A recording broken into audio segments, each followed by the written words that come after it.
So this is a picture from this is from National Archives, because they have a whole collection to do with colonial history, as you know. Yeah. So they've got maps, they've got photographs. They had a project called Caribbean Through a Lens, which was about 3-4 years ago. They commissioned me to look at a couple hundred images of the Caribbean and to write a guide how you can use images for family history research. It's on their website. So and I did some other things for the National Archives as well. And as they said to me, they said, well, can you choose a picture from our archives and we'll frame it for you. So I chose this because at the time I was trying to do a bit of research work on my uncle. His name was Vernon OBE, on my father's side of the family, and my dad told me that that was his uncle, that he served in the First World War in North Africa, and that's all he knew about him. And the other thing was actually, when the war was over, he didn't go back to Jamaica. He moved straight to he went to America. He actually went to Brooklyn, and he died in 1948. So that's the only information I have, that he served in North Africa, in the regiment, and he never came back. So that's my connection with the First World War. That I had a relative that served in North Africa, so that's why I chose this picture, because I thought maybe, who knows, he could be one of these guys. Yes. Standing there as well. So that's my connection I have on a personal family history perspective. But obviously, because of the work I've done through my social enterprise over a generation, over the last 14-15 years, I've done a bit of research work on the First World War, Second World War, stuff to do with modern day conflicts as well. So I've met various veterans who've served in the Second World War. I've made a documentary about one particular veteran called Eddie Noble, called The Charmed Life, which I did that about 8 years ago now. After the Commonwealth Games finished in Glasgow, there was a special memorial service in Glasgow Cathedral. They had all the heads of states of all the Commonwealth there. They had all the leaders of all the main political parties and the Prime Minister, David Cameron. They had various members of the royal family. I don't think, was the Queen there? No, I think it was Prince Charles. Maybe the Queen might have been there as well.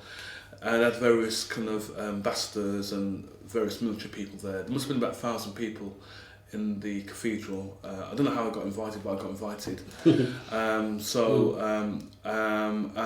Basically it was a special service to commemorate the Commonwealth contribution to the First World War. I wrote an article about it for the Voice newspaper, because I was a bit disappointed, because even though there were a number of black dignitaries there from various African states, Caribbean states and all that kind of stuff, when they came to various speeches that were made and various eulogies were done, so there were eulogies done by the Canadians, by people from New Zealand, from India, Pakistan, where else? All different parts of the Commonwealth, but no one spoke about Africa or the Caribbean at all, which is really very disappointing. Yes. And that's the big issue with this kind of work, that the black historical perspective is always hidden, it's always invisible, it's not taken seriously as well. So I think that's one of the big issues which I've come across in the whole. It's not connected with war, it's just connected with generally stuff around the black perspective. First of all, I was in Kenya a couple of years ago, and then I did come across a number of war memorials to do with the First World War and Second World War, but for Africans who served in the First World War, if they served on the British side, there weren't any dedicated memorials.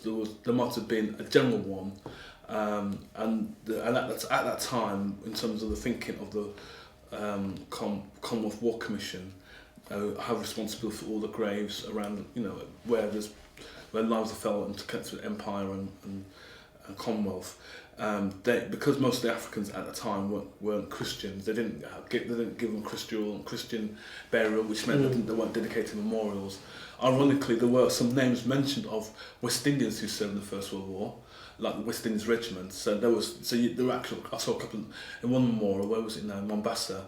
I did see names. There were 2 West Indians that served, but they had their names because they were Christians. Yes. If they were Africans, you would have their names. And that's another aspect of the whole invisibility as well.